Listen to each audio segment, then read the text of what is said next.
Hi, and welcome to episode 18 of Stitch from My Stash, where I talk about my knitting, sewing, patchwork, sometimes crochet, and anything else I'm making.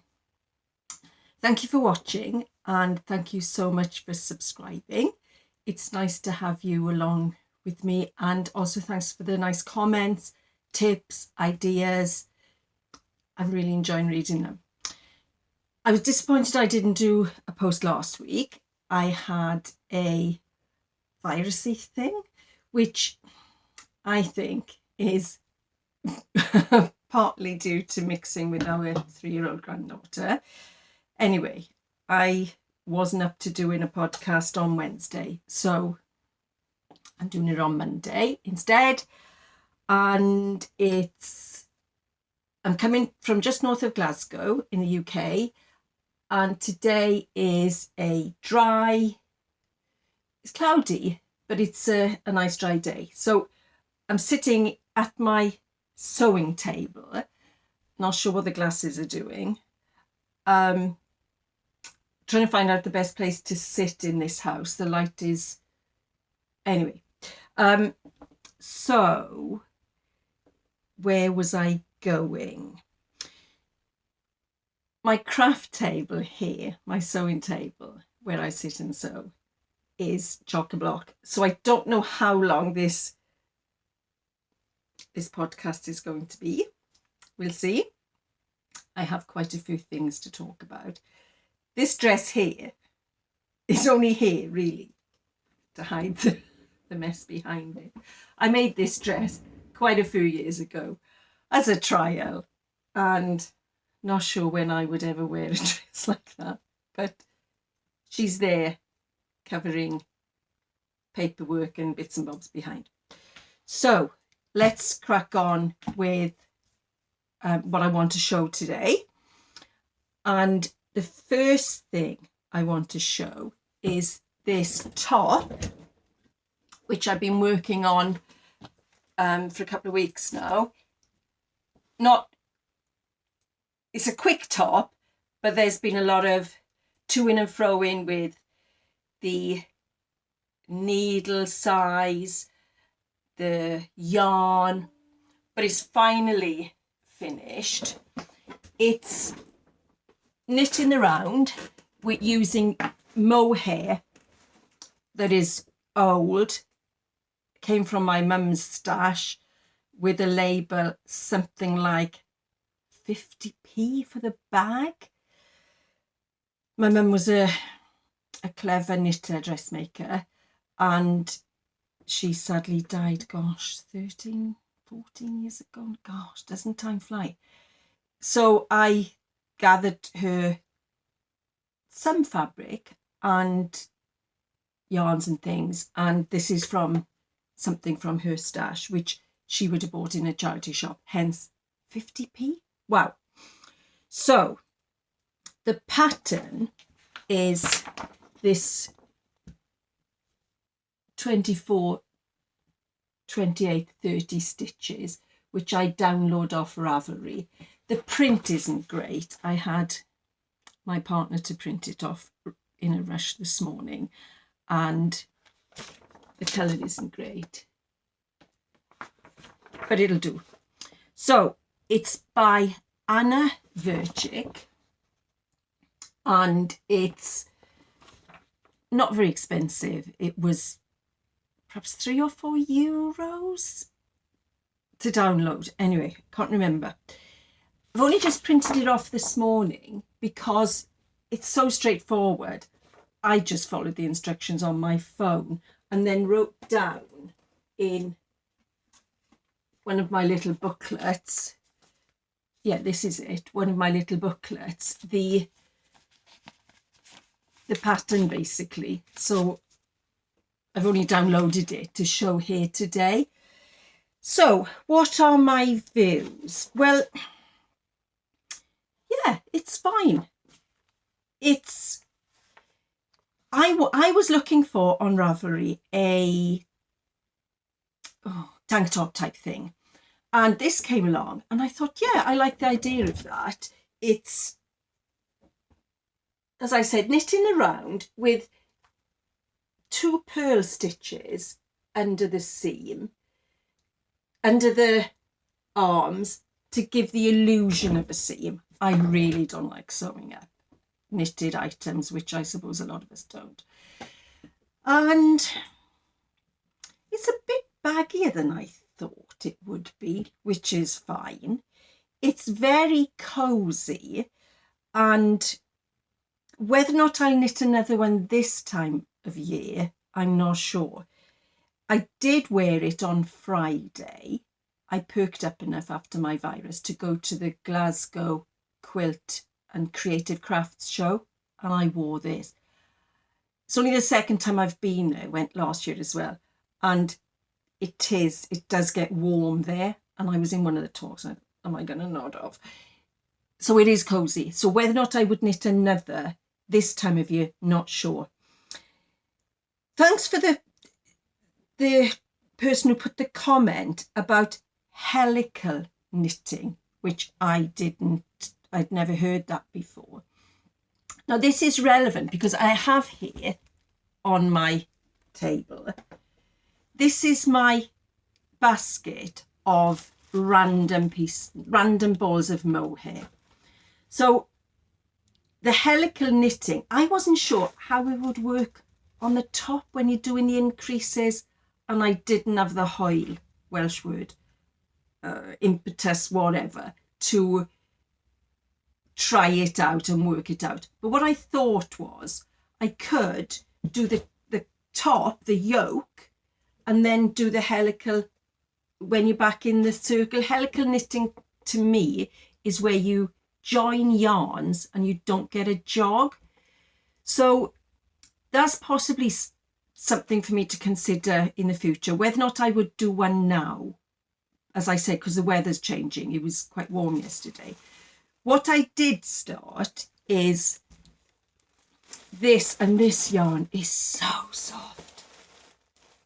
Can't remember where it came from. I think these balls came from my mum's stash, or did somebody give it to me? I can't remember. So I got as far as casting on this. Wow, what a oh, but it's so light. I don't think there was a tab on the red. Oh my gosh, but it's like a cloud. It's beautiful. So not sure if that's going to work with me. So somebody suggested about the helical knitting, and I could have attempted, say, a navy at the top and then done the red down below, which I quite fancy, the idea of mixing up the colours. I only have oddballs. Oh my gosh, but that is so soft. So we'll see whether or not I go back to that. I've put in my stitch markers as suggested in the pattern for when you're doing your yoke increases, and they seem to work well. To go back to this one, I did find I lost my pattern when I was doing the rib. Was this a purl? Was this a plain?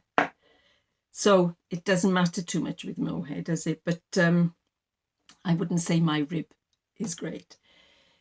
So we'll see if I'll go back to knitting another one now, or leave it till the weather, or whatever, it's there. Something else I want to mention is, I'm just reading from my notes here because I will forget otherwise.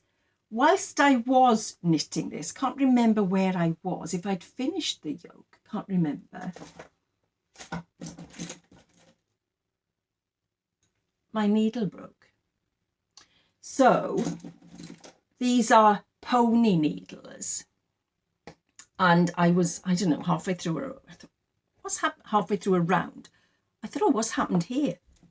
And the needle had come apart. And they aren't those ones where you can change needle.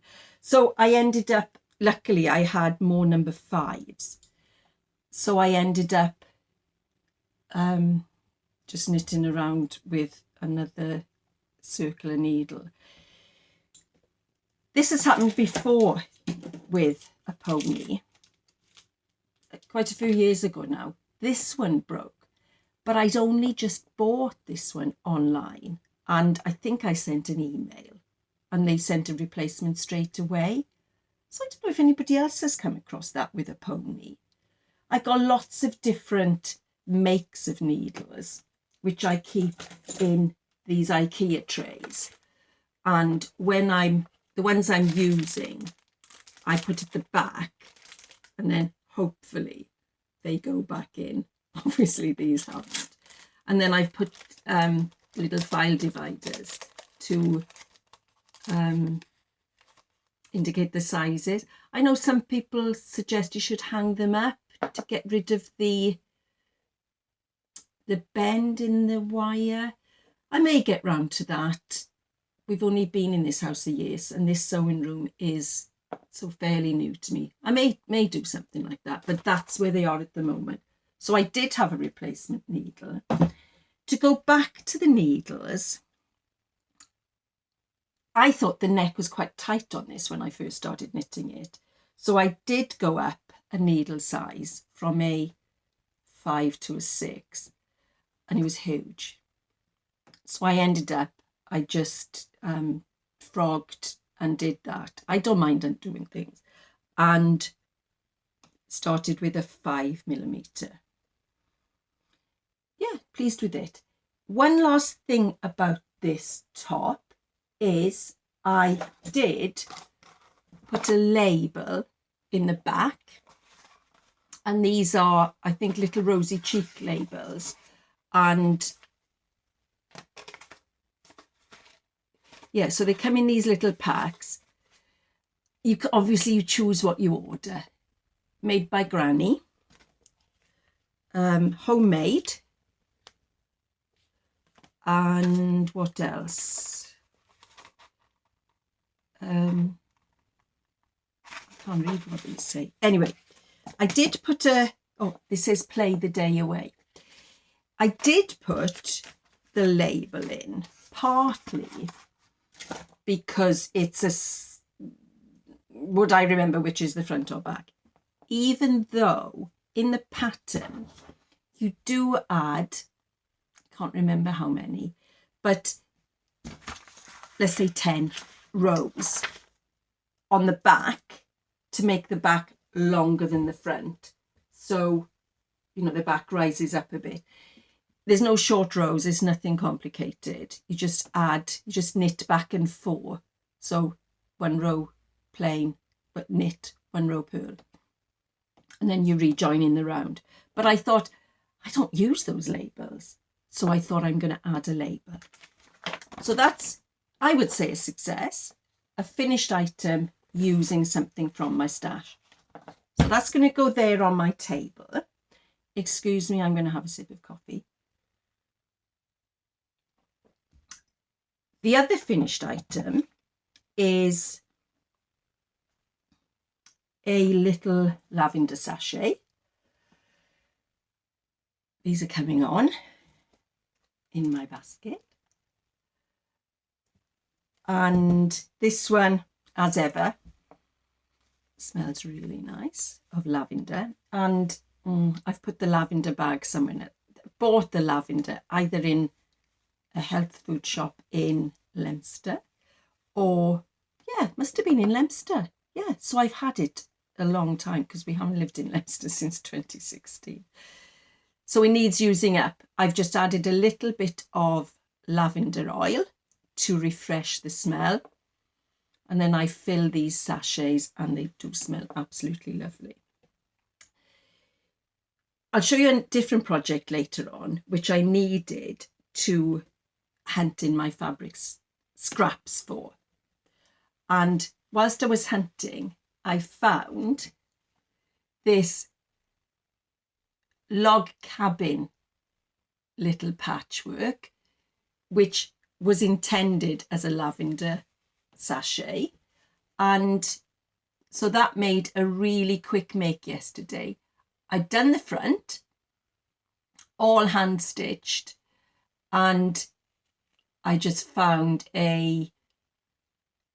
was it a 4.5 inch square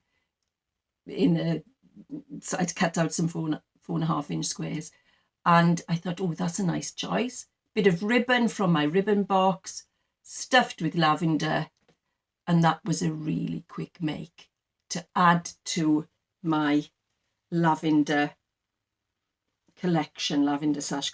And I was quite pleased with my hand stitching.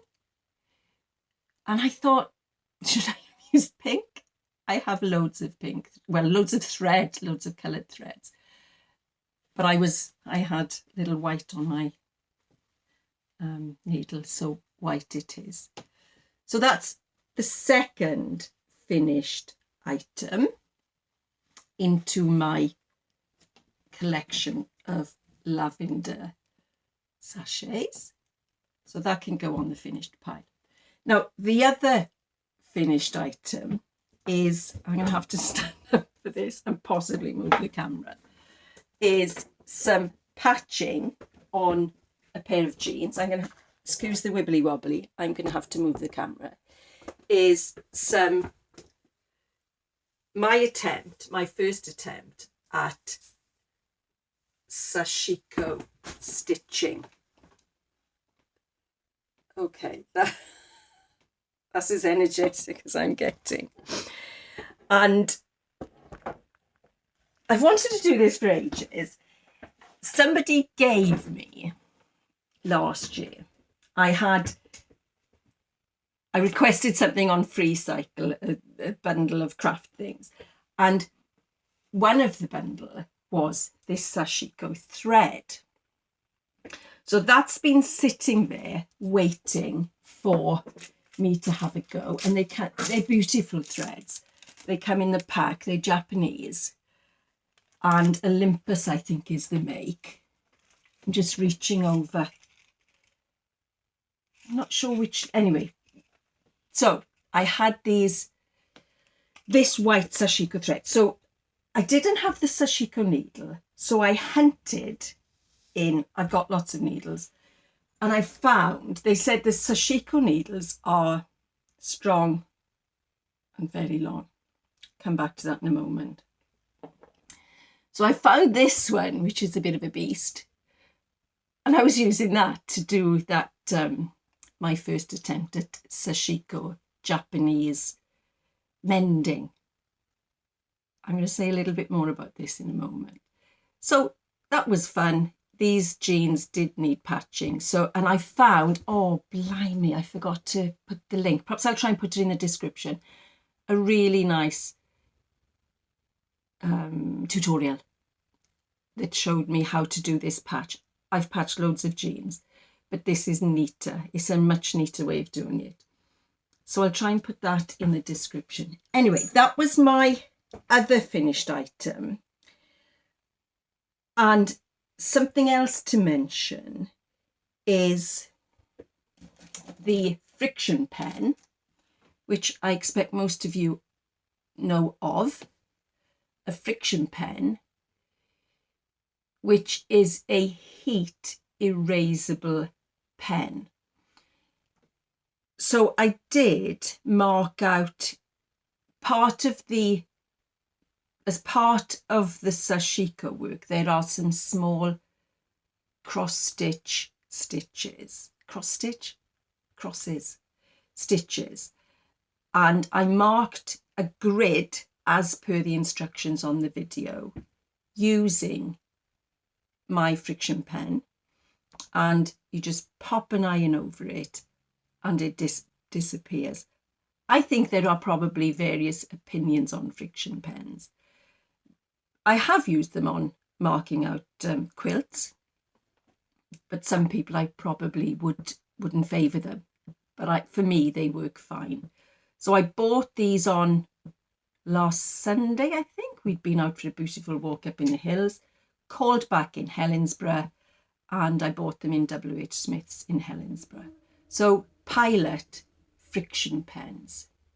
So I used that to mark out my Sashiko mending. So that's that item discussed.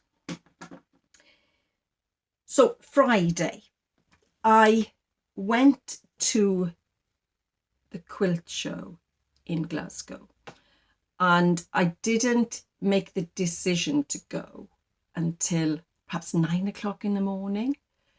And we live very near the railway station, so had a shower, got ready, and arrived at the quilt show.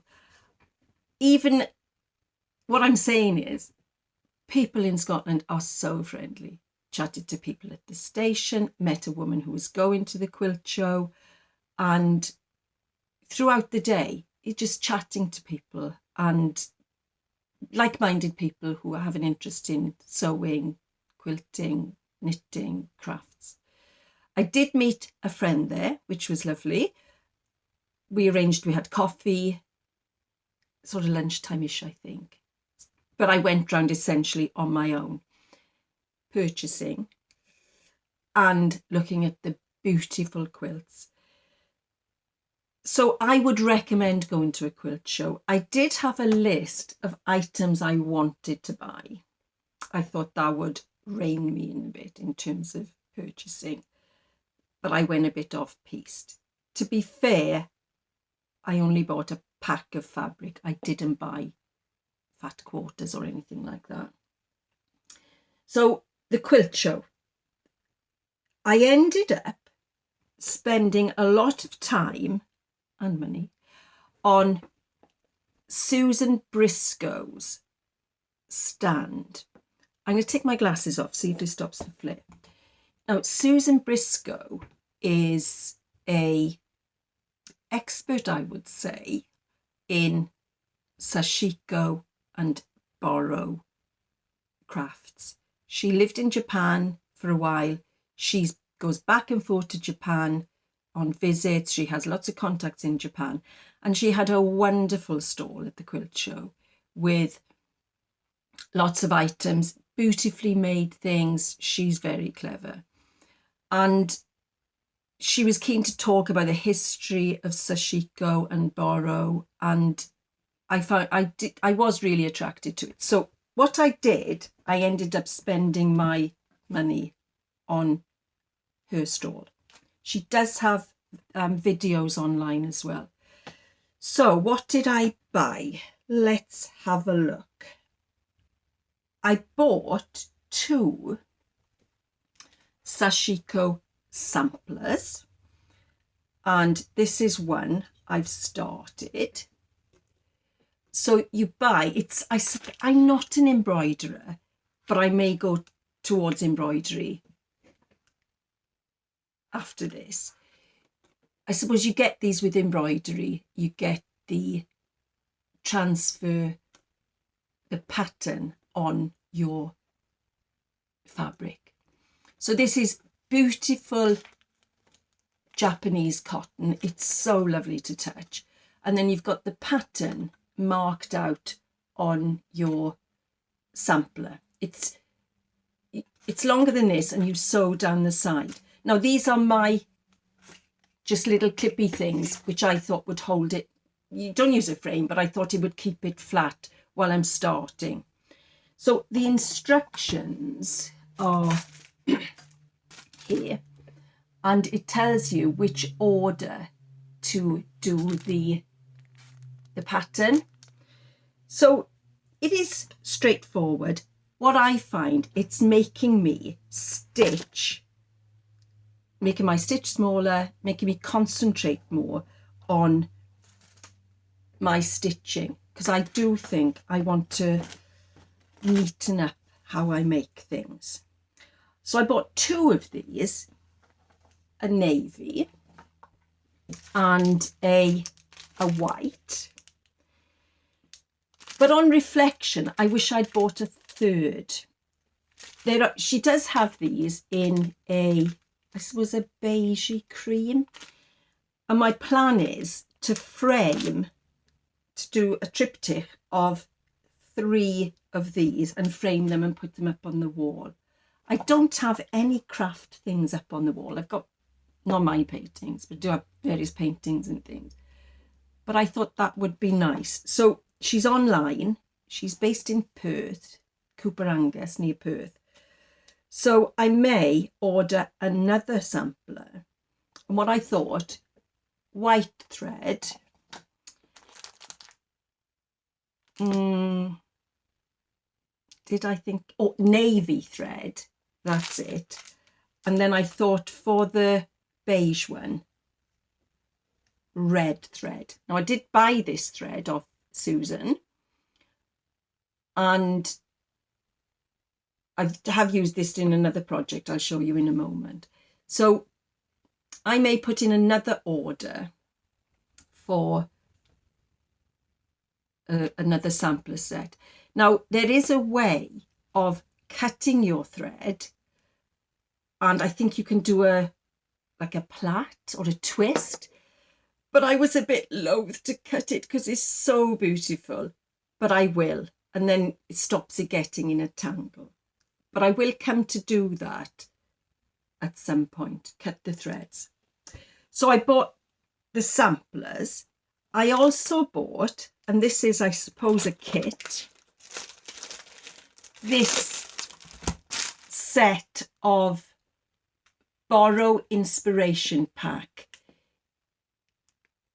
This is called Islands, and you get 2 threads and some lovely Japanese fabric, and I will show you in a moment my intention for this fabric.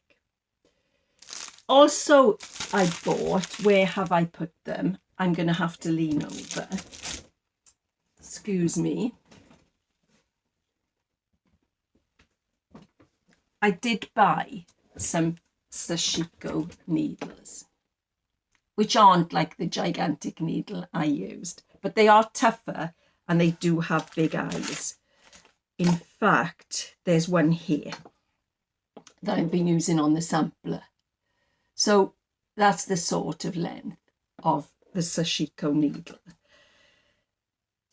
So that was lovely, and I ended up then chatting to these other really nice women and going to her workshop later on in the day.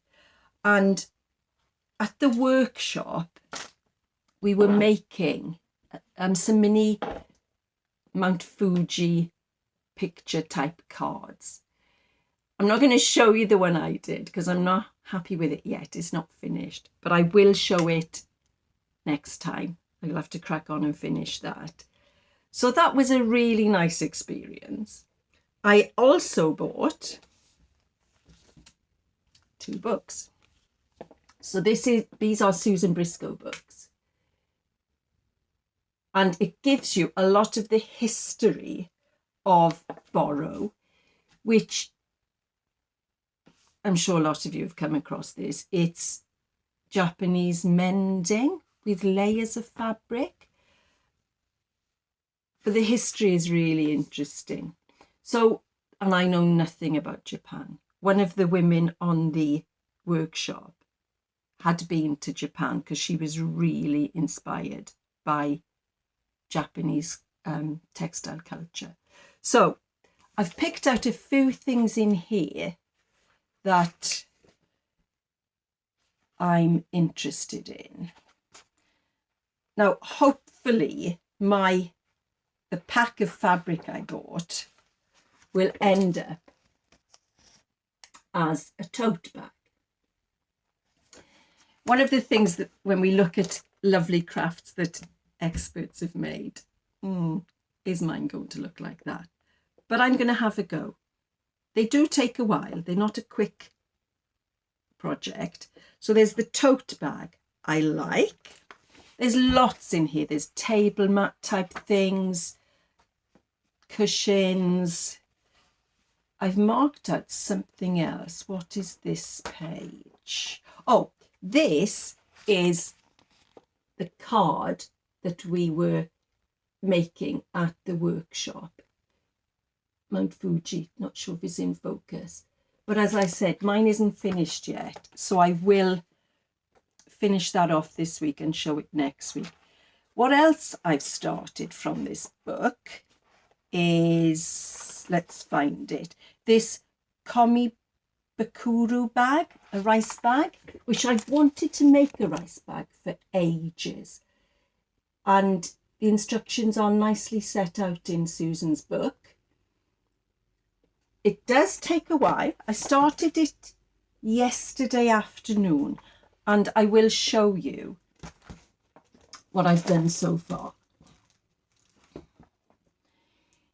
Now this is going to be the lining fabric, and this is some fabric I saved from making, no, they weren't, they were bought in Fat Face in Ludlow. I remember it. We are talking 15 years ago. So they were pajamas which wore out, but I love the fabric. So I saved the fabric, I cut out the strips, saved the fabric, and that's going to be the lining of the rice bag. And then on the outside, you place your little patches and you build up your outer fabric, and start off in the center. And I'm using this red thread. I like red and pink together. Using the red thread to attach the pieces. They're not all sewn on yet. So, and then you do the same for the 4 sides. And what else was I going to say about that? I decided to use the pink instead of like a traditional blue, because that's what I fancied.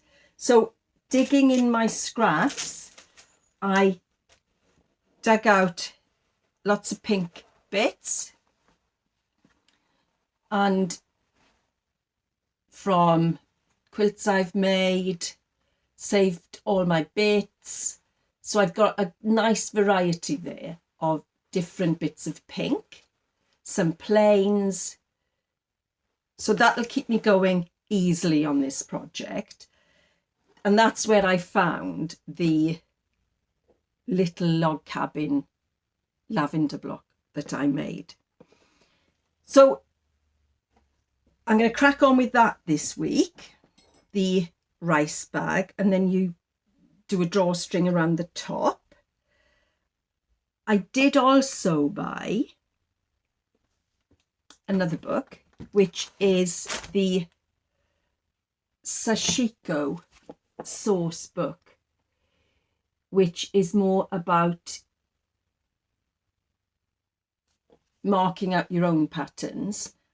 Again, beautiful patterns and some projects in there as well, but lovely on the history and inspiration behind Sashiko. So that was a really nice day, and I'm really glad I went. I would recommend, I think it was £12 to go in, and the quilts were beautiful. It isn't just about buying, although everything is so tempting. And then you have the quilt competitions and the quilts on show. I'm not sure if there were less quilts there this year. Anyway, the ones that were there were beautiful. So I've taken some photographs. I know some people do a tour of the quilt shows and put it online. I don't think I felt confident enough. Anyway, I did see, and I wish I'd bought it, the House of Zandra. I don't know if any of you recall the little mice I made. They had the most sweet bunny. I didn't buy it, and I've looked online and I can't see it online on their website. So I do wish I'd bought that at the time. They were in blue and white, a bunny and a hare. They have a bunny on their website, but it isn't as cute as the one in the show. But I'm hoping to go to the Birmingham Quilt Show in August, I think that is. So I may be able to buy one then. So I think that's it for today. Quite a lot there about the quilt show, some finished items, some works in progress, and I think that's been a good catch up. So thanks so much for watching. Hope you get some stitching done. Does us all good. I think I'm going to be working on these Sashiko things this week, and I may obviously sneak some other things in as well. I may do a vlog next Monday now instead of this Wednesday. And take care of yourselves, look after yourselves, and hope to see you here again soon. Bye for now.